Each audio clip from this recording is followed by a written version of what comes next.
Alright, getting into game number 3. Our first diamond matchup of the week at TVP. Going to be on Dusk Towers, spawning in the bottom left in yellow for LiT eSports. His team is up 2-0. This is LostVulture. And his opponent in the top right in green from Guns and Roaches, our Protoss player. This is AmensiA. So, we have not a TVZ, we still have a Terran, which, I mean, honestly, it is surprising not seeing a Zerg player in a CTL matchup, just because they're freaking everywhere in the CTL. It's just how it goes. There are a ton of Zerg players in the CTL. It's been that way for a few seasons now. It's actually a really...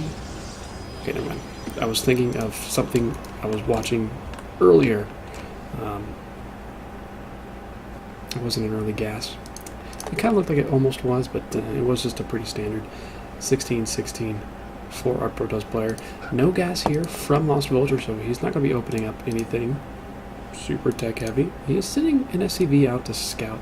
I assume since he's not getting that gas, he's not going to be making a Reaper, obviously. So he just wants to be able to scout with his SCV, just to make sure there's not something coming his way super quick. And with this lack of gas, LostVulture is going to be able to expand really quickly here, so it's nice for him. A probe from AmensiA does get into the main base, so it is going to be able to scout around, and LostVulture, realizing he doesn't really have anything to fend this off, he's going to go ahead and chase that down, make sure it's not going to sit around and just be a jerk to this building SCV. Meanwhile, on the other side of the map, we see the same sort of thing coming from LostVulture. He's able to see that his opponent does have gateway and cybercore, just exactly as you expected, and he's going to go see this natural nexus is up already. So both players choosing to go a route that does not include super early aggression, but our Protoss player has a lot more choices as to what he wants to do with his tech here coming up shortly. But there isn't anything proxied on the map by either player. There's a probe out still here for AmensiA, but I gotta assume it's probably just for a continued scout. Maybe we'll just go see if there's a quick third command center or something like that, which would be just absolutely super ballsy from LostVulture. But it's actually going to be 3 racks. 3 racks and then a gas coming up here for LostVulture, so a lot of Marines, and actually an engineering bay as well. I'm not sure if that's going to be for safety against DT play or a Stargate play, or if he's actually going to go for just +1 and just a bunch of Marines with +1 super quick. He looks like he's kind of positioning himself to looking like he's going to have to fend off an orb or something. So maybe he is worried about that. Given what given what he scouted, I'm not sure if this is necessary really, but nonetheless, there's a turret being made in the main base, a turret being made in the natural. So LostVulture, despite not actually going up against the Stargate, is going to be nice and safe from a Stargate. So nice for him at least, just to feel that bit of safety. We do have a tech lab coming here for Vulture, so he's going to be able to get up his stem really quick. The adept speed attack upgrade is the first thing being researched by AmensiA here. So are we going to see like a 3-gate robo? Yeah, probably an adept drop harass, if I had to take a wild guess. Given that he is getting this adept upgrade, it's got to be what his initial push is going to be. So he's going to try and get it and scout what it can, but what's it going to see? It's going to see the robo. He does click on that, doesn't see what it is. He actually scans, sees the Twilight Council, so I mean, it can be a bit of a tell, but it's not exactly super solid information or anything for him, so he's going to have to kind of try and infer based off of his own knowledge of the matchup and his past experiences with playing against Protoss. But 3 more gateways being added on here, as well as this rover facility is finishing up. Gate research is about to finish up here in just a second. We do see that warp prism immediately. It is actually chronoing out this warp prism. So definitely going to be seeing some adaptation here, but this is actually quite a few Marines. They actually have combat shield on the way first, so that's actually a pretty good decision really from LostVulture. It's kind of the same theory of if you're playing against Blink, I think, back in HOTS, and you wanted to get combat shield out early. It wasn't a bad idea, but Adepts are still going to tear through these Marines pretty quick. There's actually a Widowmine with it as well. Is he actually going to just go across the map with this force and not be expecting to be attacked? Because that's gonna hurt. That's gonna hurt a lot, in fact, because I mean, a single sentry will shut this down for a little while. A couple more deaths being warped in the main. Actually, a lot more deaths being warped in the main. Is there anything in the... No, there's nothing in the warp engine just yet. So I hope and assume he's going to stop this. Yeah, he's going to stop this. Warp in probably 4 depths. Drop those off in the main base and then probably scoot on over to the natural. And there's nothing. There's nothing back here. Yeah, he's got the turret. That's nice.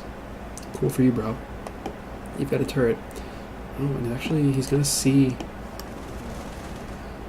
I mean, he's just going to see this force move across the map, so he knows he's just fine to walk in with those adepts, and there's nothing here. 4 adepts are going to just do so much work, especially with that upgrade. He needs to drop this last one. There he goes. How many workers have we got down so far? Only 3. I think one of those was also the scouting SCV from earlier, so not a huge deal, but now the adepts are in the natural. We're up to 4 workers killed. Okay, so we killed 1 more still, and actually all these Marines are here, and AmensiA isn't warping in. So pretty well done there by Vulture. All things considered, that could have been a whole lot worse. He's going to lose his last adept as well. So he killed 3 SCVs. 4 adepts for 3 SCVs, not to mention the fact that your tech path was adepts at adept speed. So Vulture's got to be happy, got to be in a nice little spot here. The only problem, I guess, is the fact that his stem is still only 50% finished. I mean, had he gone for stem first, he's got stem now, he can walk across the map and do a ton of damage, but there are 8 adepts setting up on top of this ramp right now, and 3 pylons for overcharges as well. Warp Prism does come back in, actually, and this time looks like it's going to get a little bit more damage done. Up to 4 more workers killed. There's going to be a few more. He's going to cancel the shades. He doesn't actually cancel the shades. Oh, Widowmine shot goes off. Nice little placement there for that. So we got 9 more worker kills that time. He's going to send these shades back into the main base where all the SCVs are, and Vulture just kind of falling apart a little bit. Up to 15 kills now. He just needs to pick a spot and go for it, really. There he goes. 15 SCVs have been killed. It's a pretty rough opener here for our Terran player. 55 probes to 28 in favor of our Protoss player. So that first attack from AmensiA did pretty much nothing. A follow-up attack, however, I don't know, LostVulture just, I guess he assumed that, okay, there's no way you're going to come back in and waste even more money on this, are you? And he did. He did, and he got a lot of kills. The Liberator's going to try and kill off this Warp Prism. Actually, I think the Liberator is faster than the Warp Prism as well, so it eventually could die, and actually if Vulture decided to just kind of cut this Warp Prism off, he could probably just kill that off and kill off 4 adepts at the same time, which would be really, really nice for him, but I think he's going to try to. Does he have... No, go get it. Oh, he could have got a gun. That's going to be really, really close. 1 more shot and it will go down. They start dropping it, though. So the Warp Prism does go down, but he does get off 3 of those adepts, so not a huge loss, at least. It could have been a lot worse for him.